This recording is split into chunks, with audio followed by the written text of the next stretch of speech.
நேபாள மக்களின் வாழ்வும் வாழ்வாதாரமும் அவர்களது கோவில்களைச் சுற்றியே அமைந்தன. இவர்களது கலாச்சாரத்தில் கோவில் இல்லாத ஊரில் மனிதர்கள் வாழ்ந்திட விரும்பவில்லை.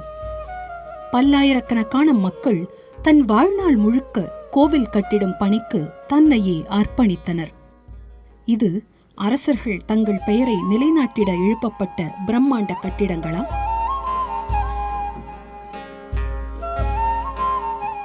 சிற்பக்கலையின் வல்லமையை நிரூபிக்க செய்யப்பட்ட கலைஞர்களின் கைவண்ணமா?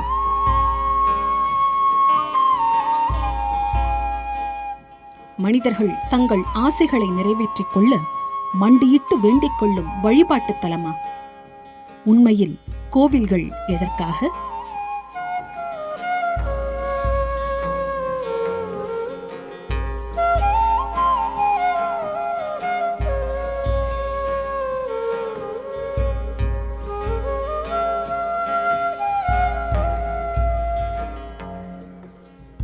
எதுக்கு வழிபாடுன்னு சொல்கிறாங்க? எதுக்கு நம்ம நாட்டில் இப்படி 33 கோடி கடவுள் வந்துட்டாங்க? என்ன கடவுள் உருவாக்குற தொழில்நுட்பம் நாம் புரிஞ்சிட்டோம். இது ஒரு தொழில்நுட்பம். தொழில்நுட்பம் என்னென்ன, காட்டுக்குள்ளே போனீங்கன்னா உங்களுக்கு அவருக்கு ஒன்றும் சமமாக பார்க்க முடியாது. அவருக்கு உங்களுக்கு ஒப்பிட்டே பார்க்க முடியாது. அவர் அளவுக்கு சக்தியா, அவளுக்கு காட்டில் வாழ்கிற திறமையா ஒன்றும் இல்லை உங்களுக்கு. உண்மைதானே? அப்படி இருந்தாலும் மனிதன் உலகத்தில் ஆழ்மையாக இருக்கிறான். எதுக்கு? நாம் தொழில்நுட்பம் அது கண்டுபிடிச்சிட்டோம். நம்ம உடல் மட்டும் இல்லை, இன்னொரு கருவி எப்படி உபயோகப்படுத்துறதுன்னு நாம் கற்றுட்டோம். அவரு கூட கருவி உபயோகப்படுத்துற திறமை எல்லாமே அவருக்கு வந்துடுச்சுன்னா மனிதனுக்கு ஒன்றும் வாய்ப்பு இங்கே ஆழ்மையாக இருக்கிறதுக்கு வாய்ப்பு இல்லை. நம்ம கருவி உருவாக்கி உபயோகப்படுத்த முடியும். அதனால தான் நாம் ஆழ்மையில் இருக்கிறோம். கருவின்னு என்ன? நம்மனால நமக்கு 2 கால் இருக்குது, நடக்க முடியும்.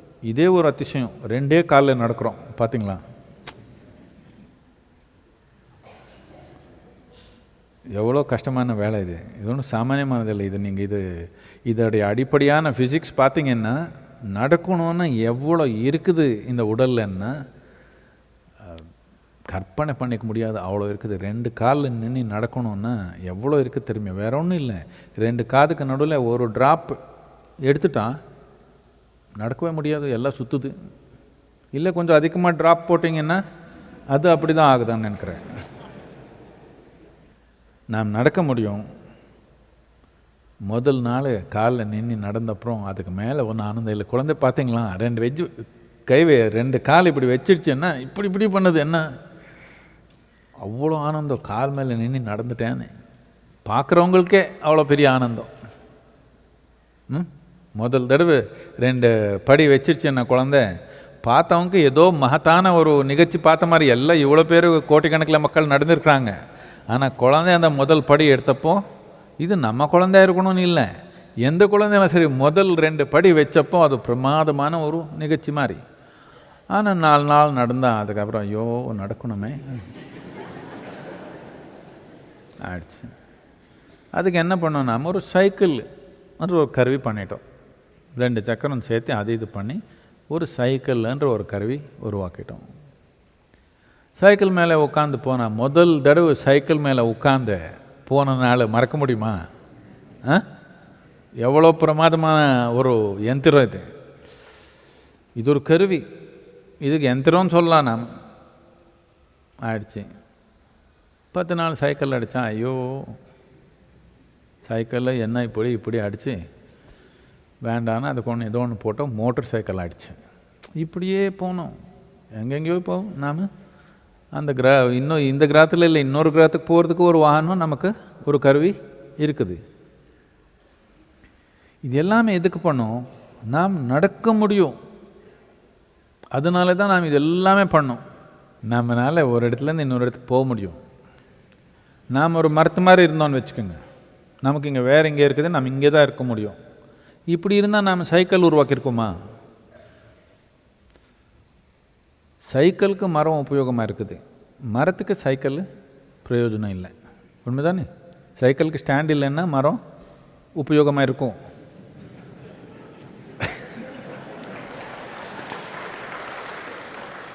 மரத்துக்கு சைக்கிள் பிரயோஜனம் இல்லை. என்னதுக்குன்னா அதுக்கு எங்கேயும் போகணும்னு நோக்கம் இல்லை. அந்த மாதிரி வாய்ப்பே அந்த மனத்தில் அந்த நோக்கமே வரல, எண்ணமே வரல, எங்கேயோ போகணும்னு இருக்க இடத்துல ஸ்திரமாக இருக்கிறாங்க. அவர் நம்மளால் நடக்க முடியும். இதனாலே சைக்கிள், இதனாலே மோட்டர் சைக்கிள், இதனால விமானம், இதனால எல்லாமே நாம் பேச முடியும். இதனால மைக்ரோஃபோன், இதனால டெலிஃபோன், இதனாலே பல விதமான கருவி. நாம் கல் மாதிரி இருந்தோம், நமக்கு பேச்சுன்னு என்னன்னு தெரியாது. நமக்கு மைக்ரோஃபோனு டெலிஃபோன் இதனால் பிரயோஜனமானு கேட்குறேன். நாம் உருவாக்கியிருக்க தொழில்நுட்பங்கள் எல்லாமே என்னென்னா, நாம் எது செய்ய முடியுமோ அது மிக அதிகப்படுத்துகிற மாதிரி கருவி. புதுசாக பண்ணுற மாதிரி நாம் ஒன்றும் பண்ணல. கவனிச்சு பாருங்கள். புதுசாக நாம் எது பண்ணல, நாம் இயற்கையாக எது பண்ண முடியுமோ அது மிக அதிகப்படுத்துகிற மாதிரி தேவையான கருவி நாம் உருவாக்கி போயே இருக்கிறோம். சும்மா இப்படி கையில் ஒரு சின்ன ஒரு ஃபோன் எடுத்தால் உலகத்தில் யாருக்கு வேணாலும் பேச முடியும். இன்னும் கொஞ்ச நாள் ஆகிடுச்சேன்னா செவ்வாய் கிரகத்துக்கு பேசிக்கலாம். நாம் செல்ஃபோன்லேயே வந்துடும். அது ஒன்றும் பெரிய தூரமாக ஒன்றும் இல்லை, அது முடியாதுன்னு ஒன்றும் இல்லை. நமக்கு தெரியும் முடியும். இன்னும் செலவு ரொம்ப அதிகமாக இருக்கிறதுனால கொஞ்சம் மெதுவாக போயிருக்கிறோம், அவ்வளோதான். எதுக்கு பேச்சுன்று இருக்கிறதுனால தானே இது எல்லாமே வளர்ந்துருக்குது. இந்த பூரா இந்த டெலிகம்யூனிகேஷன்ன்றது எப்படி வளர்ந்துருச்சு? நமக்கு பேச முடியும். நமக்கு பேச்சே இல்லைன்னா என்ன பண்ணுவோம்? இதெல்லாம் வச்சு ஒன்றும் இல்லை. இதனால் நம்ம இதை அடிப்படை இது புரிஞ்சுக்கணும். எதுக்குன்னா, நான் அடுத்தது என்ன சொல்ல போகிறேன், இது நீங்கள் புரிஞ்சுக்கணுன்னா, நாம் எதே பண்ணாலும், நாம் எதே உருவாக்கினாலும், நாம் என்ன உருவாக்குறோன்னா நமக்கு அடிப்படையான செயல் இருக்குது. அது மிகப்படுத்துறதுக்கு நாம் கருவி உருவாக்கி போயே இருக்கிறோம். நாம் இதே விதமாக நமக்கு நன்மையாக வாழணும், வெற்றிகரமாக வாழணும், முக்தி அடையணும், அங்கே அளவுக்கு போகலைனாலும் நன்மையாக வாழணும், முழுமையாக வாழணும், வெற்றிகரமாக வாழணும் ஆர்வம் இருக்குது. இதுக்கு நாம் கருவி உருவாக்கியே போனோம். நாம் பார்த்தோம், இதுக்காக வீடு கட்டணும், சுகமாக இருக்கணுன்றதுக்காக. வீட்டுக்குள்ளே இருந்தாலும் சுகம் இல்லாமல் இருக்கலாம். வீடு தாங்க முடியாமல் எவ்வளோ பேர் போய் மரத்துக்கீழே உட்காடுறாங்க. முதல்லலாம் மரத்துக்கீழே தான் இருக்கிறோம். நாம் மரம் வெட்டி வீடு கட்டணும். எதுக்கு? மரத்துக்கீழே அவ்வளோ சுகமாக இருக்க முடியாது, வீட்டுக்குள்ளே இருந்தால் சுகமாக இருக்க முடியும்னு கட்டணும். இப்போ வீட்டுக்குள்ளே சுகமாக இருக்க முடியல, அதுக்கு ஏர் கண்டிஷன் போட்டோம். ஏர் கண்டிஷனில் சுகமாக இருக்க முடியல, இன்னொன்று பண்ணோம். இதெல்லாம் பண்ணி நமக்கு என்ன புரிஞ்சிச்சுன்னா, சுகமாக இருக்கணும்னா இதெல்லாம் சரி, உடல் சுகமாக இருக்குது, ஆனால் நாம் உயிரே சுகமாக இருக்கணும்னா இதுக்கு வேறு விதமான கருவி வேணும்னு நாம் புரிஞ்சிட்டோம். இதுக்கு நாம் பலவிதமான சக்தி உருவங்கள் உருவாக்க ஆரம்பித்தோம். இதுக்கு தான் இப்போது சமூகத்தில் கடவுள்னு சொல்லிக்குவோம். கடவுள்னு என்னென்னா ஒரு விதமான உருவம். இந்த உருவம் ஒரு குறிப்பிட்ட நோக்கத்தில் உருவாக்கப்பட்டிருக்குது. இது உபயோகப்படுத்துறது எப்படின்றதுக்கு அது ஒரு முறை இருக்குது. இப்போ உங்கள் வீடு, இதில் ஏதோ வச்சுருக்கீங்க உங்களுக்கு தேவையானது, அதுக்கு ஒரு செவர் வச்சுருக்கீங்க, செவருக்கு ஒன்று கதம் வச்சுருக்கீங்க, கதத்துக்கு ஒரு பூட்டு வச்சுருக்கீங்க. இது எல்லாம் கருவி தானே. எல்லாமே எதுக்கு? நாம் நன்மையாக இருக்கணும்னா நமக்கு இதெல்லாம் தேவை, நம்ம மனத்தில் வந்துடுச்சு, இதெல்லாம் சேர்த்து வச்சு பூட்டிட்டு போய்க்கிறேங்க. நீங்கள் எங்கேயோ போய் சுற்றிட்டு சினிமாவுக்கு போய் வந்தீங்க, ரொம்ப பிரமாதமான சினிமா, எல்லாம் மறந்து போச்சு. வீட்டுக்கு வந்தீங்க, இப்போ இந்த பூட்டு ஓப்பன் பண்ணுறது எப்படின்னு தெரியல. இப்படி பார்த்தீங்க, பக்கத்து வீட்டுக்காரர் எதுக்கு சாவி இல்லையான்னு கேட்டாங்க. சாவி எடுத்தீங்க, ஆனால் இந்த சாவி எங்கே போட்டுக்குது? வாயில் வச்சுக்கலாமா, மூக்கில் வச்சுக்கலாமா, காதில் வச்சுக்கலாமா? எங்கே வைக்கணும்னு தெரியலன்னா கையில் இருந்தாலும் வேலை பண்ணாது தானே. கரெக்டாக அந்த சின்ன ஓட்டை இருக்குது, அதுக்குள்ளே வச்சு இப்படி தான் பண்ணணும், இப்படி பண்ண ஆகாது. கரெக்டாக இப்படி பண்ணாதான் இதுக்குள்ளே திருப்பி நாம் போக முடியும். இப்படி எல்லாத்துக்கும் ஒரு முறை இருக்குது.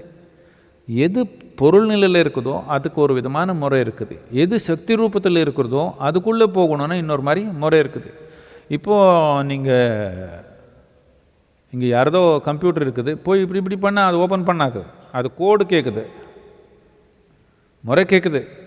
உள்ளே போகணுன்னா ஒரு முறை இருக்குது, அந்த முறைப்படியாக போனால் தான் இது உங்கள் அனுமதி கொடுக்குது, இல்லைன்னா கொடுக்காது. இதே விதமாக இந்த சக்தி உருவங்களுக்கு நாம் ஒரு முறை உருவாக்கணும். அதுக்கு ஒரு மந்திரம், அதுக்கு ஒரு முத்திரம், அதுக்கு ஒரு குறிப்பிட்ட முறை. அப்படி இருந்தால் மட்டும்தான் நீங்கள் அது கூட தொடர்பு. இல்லைன்னா நீங்கள் என்ன கல் பார்த்துட்டு வரணும், அவ்வளோதான்.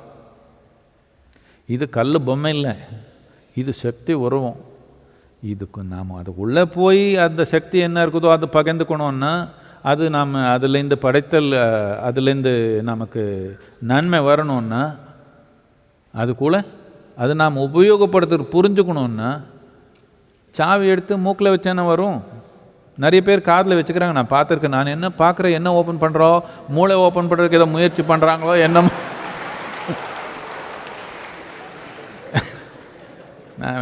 நான் அப்படியே பார்த்துருப்பேன், சாவி போட்டு காதில் இப்படி இப்படி பண்ணிக்கிறாங்க. நான் பார்க்குறேன், என்ன ஸ்டார்ட்டே ஆகலையே. பார்க்க மாட்டிங்களா நீங்கள்? இதெல்லாம் ஸ்டார்ட் பண்ணுறதுக்கு பார்க்குறாங்க, அது ஸ்டார்ட்டே ஆகலை. மூளை ஸ்டார்ட் பண்ணணுன்னா அந்த சாவி போட்டு ஆகாது, அதுக்கு வேறு மாதிரி ஒன்று இருக்குது சாவி. மூளை ரொம்ப தீவிரமாக ஸ்டார்ட் பண்ணிக்கணுன்னா அதுக்கு இன்னொரு விதமான சாவி இருக்குது. அந்த சாவி கையில் எடுத்துக்கலன்னா இந்த மோட்டர் சைக்கிள் சாவியோ இல்லை கார் சாவியோ எடுத்து காதில் போட்டால் மூளை ஸ்டார்ட் ஆகாது. மூளை ரொம்ப தீவிரமாக ஸ்டார்ட் பண்ணிக்கணுன்னா அதுக்கு இன்னொரு விதமான சாவி இருக்குது. அந்த சாவி கையில் எடுத்துக்கலன்னா இந்த மோட்டர் சைக்கிள் சாவியோ இல்லை கார் சாவியோ எடுத்து காதில் போட்டால் மூளை ஸ்டார்ட் ஆகாது. இதே விதமாக பிரத்தியொரு தன்மைக்கும் இயற்கையில் இருந்தாலும் சரி, நாம் உருவாக்கி இருந்தாலும் சரி, இல்லை இயற்கையில் இருந்தாலும் சரி, அதுக்குள்ளே நாம் போகணுன்னா அதுக்கு ஒரு முறை இருக்குது. இது ஒரு முறை உருவாக்குனாங்க, அது போய் இப்போ சடங்குன்னு ஆயிடுச்சு. சடங்குன்னா ஒன்றும் தப்பில்லை. புரியாமல் எப்போ அதோடைய அர்த்தம் புரியாமல், அதோடைய ஆழம் புரியாமல், அதோடைய முக்கியத்துவம் புரியாமல் சும்மா ஏதோ ஒன்று பண்ணால் சடங்காயிடுச்சு. இப்போ சடங்காயிடுச்சு, இது முட்டாள்தனம், விட்டுடலான்னு நினச்சாங்க. விடவும் முடியல, பிடிச்சிக்கவும் முடியல, பாதியில் நின்று இப்போ இப்படி அப்படி இல்லை. இது முறைப்படியாக புரிஞ்சால் இது ஒரு தொழில்நுட்பம், இது ஒரு புது நிலைக்கு பரிமாணத்துக்கு போகிறதுக்கு நமக்கு ஒரு வாய்ப்பு இருக்குது. சும்மா சடங்காக பண்ணால் ஏதோ பண்ணிக்கிங்க, ஏதோ அந்த வலயத்தில் இருக்கிறதுனால ஒரு வாய்ப்பு இருக்குது. கொஞ்சம் சும்மா போய் அப்படி உட்காந்து வந்தாலே ஒரு நன்மை இருக்குது. ஆனால் அதுக்குள்ளே போய் அது எப்படி செயல்படுது, அது அப்படி செயல்பட்டால் அதில் பிரமாதமான தன்மை இருக்குது. நீங்கள் இந்த ராமானுஜம் பற்றி கேள்விப்பட்டிருக்கீங்களா? இந்த கணிதத்தில் ரொம்ப மகத்தான தன்மையெல்லாம் பண்ணிட்டாங்க. தெரியுமா? ராமானுஜம் நம்ம நாட்டில் இருந்து போனவங்க. அப்போது அவருக்கு ஒன்றும் பெரிய படிப்பில்லை, ஸ்கூலில் இருக்கிறப்பவே சும்மா எழுத ஆரம்பித்தான் புத்தகத்தில். சும்மா நோட் புக்கில் அப்படியே கணிதம் ஆரம்பித்தான். கணிதம்னு நீங்கள் 2 2 4 4 4 8 அப்படி கணிதம் இல்லை. நாம் என்ன பண்ண முடியும்னா, இப்போ கூட நம்ம விஞ்ஞானம் எப்படி வளர்ந்துருக்குதுன்னா, இந்த கம்ப்யூட்டர் எல்லாம் அலாகிரிதம்ஸ் என்னன்னா பிரபஞ்சமே நாம் கணிதமாக மாற்றிக்க முடியும். பிரபஞ்சத்துக்கு இன்னொரு முறை நம்ம மூளையில் புரிஞ்சுக்கணும்னா பிரபஞ்சம் இது ஒரு கணிதமாக மாற்றிக்க முடியும். விஞ்ஞானம் எல்லாமே கணிதம்தான். என்னமே புரிஞ்சாலும் எல்லாமே கணிதம்தான். நாம் எதே ஒரு தியரி சொன்னாலும் அது உண்மைன்னு பார்க்கணுன்னா நம்ம கணிதத்தில் செக் பண்ணி பார்த்தா அது கரெக்டாக வரணும். ஸோ இந்த மாதிரி கணிதம் சும்மா ஆரம்பித்தாங்க. இவன் என்ன பண்ணுறான்னே தெரியல, புக்கு எழுதி போடுறான். இவனுக்கு இவர் டீச்சர் யாரோ பார்த்தாங்க, அவருக்கு புரியல இது என்னமோன்னு. ஆனால் இது ஏதோ மகத்தானது நடக்குதுன்னு தெரியும், என்ன நடக்குதுன்னு தெரியல. அவர் என்ன பண்ணாங்க, இங்கிலாண்டில் அந்த யூனிவர்சிட்டிக்கு அனுப்புனாங்க. அங்கே இந்த கணித ப்ரொஃபஸர்ஸ் எல்லாம் பார்த்தாங்க இவன் என்ன எழுதுறான்னு. அவனுக்கே தெரியல என்ன எழுதுறான்னு, சும்மா எழுதுகிற கணிதம் புக்கு எழுதி போடுறான். இவர் பார்த்தாங்க, இது ரொம்ப யாருக்கு புரியாத மாதிரி கணிதம், இது கொஞ்சம் புரிஞ்சாங்க. ரொம்ப மகத்தான இது கணிதம்ன்றது இவனுக்கு அப்படியே எங்கேருந்தோ வந்த மாதிரி அப்படியே கொட்டுறான். சும்மா கத்துனதில்லை, எங்கேயும் எந்த ஸ்கூலில் காலேஜில் கத்துனதில்லை, சும்மா கணிதம்ன்றது அப்படியே கொட்டுறான். இது 100 வருஷத்துக்கு மேலே ஆயிடுச்சு. 100 வருஷத்துக்கு அப்புறம் அவன் சொன்ன கணிதம் கொஞ்சம் விஷயங்கள் இப்போ கண்டுபிடிக்கிறாங்க. என்னன்னா இது பிளாக் ஹோல்னு சொல்கிறாங்க. பிளாக் ஹோல்னா ஒன்றும் இல்லாத தன்மை. அப்போ எல்லாமே அந்த மாதிரி கருத்தே இல்லை யார் மனத்தில். இப்போ அந்த பிளாக் ஹோல்ன்றது எப்படி நடக்குதுன்றதுக்கு கணிதம் பண்ணி வச்சுருக்கான் ஒரு 100 வருஷத்துக்கு முன்னாடி. கேட்டாங்க, எப்படிடா அவனுக்கு இதெல்லாம் வருது, எப்படி வருது உனக்குன்னு கேட்டாங்க. அதுக்கு ராமானுஜம் என்ன சொன்னாங்கன்னா, நான் நாமகிரி தேவியை கும்பிடிக்கிறேன், அவள் என்ன சொன்னால் அதை எழுதிக்கிறேன். கணிதம் என்னத்துக்குன்னா இது ஒரு விதமான வாசல். இந்த ஒரு ரூபம் நாம் 33 கோடி ரூபம் உருவாக்குனது ஒரு விதமான வாசல். இந்த வாசல் தெரிஞ்சால் இந்த பரிமாணம், அந்த வாசல் தெரிஞ்சால் அந்த பரிமாணம். இது நம்ம நன்மைக்கு மட்டும் உபயோகப்படுத்தலாம், இல்லை நம்ம அறிவு அதிகப்படுத்துறதுக்கு உபயோகப்படுத்தலாம். இது பல விதமாக பண்ணிக்கலாம். எதுக்கு நான் கைலாசன்னு ஒரு லைப்ரரின்னு சொல்கிறேன்னா, இந்த கதை தெரிஞ்சிங்கன்னா அதுக்கு முடிவே இல்லாத ஒரு அறிவு, முடிவே இல்லாத ஒரு ஞானம் இப்படி இருக்குது. இந்த ஒரு நோக்கத்தில் உருவாக்கின தன்மை இது. இந்த தேவின்றது ஒரு குறிப்பிட்ட ஒரு பரிமாணம் ஓப்பன் பண்ணுறதுக்காக அப்படி வச்சுருப்பாங்க.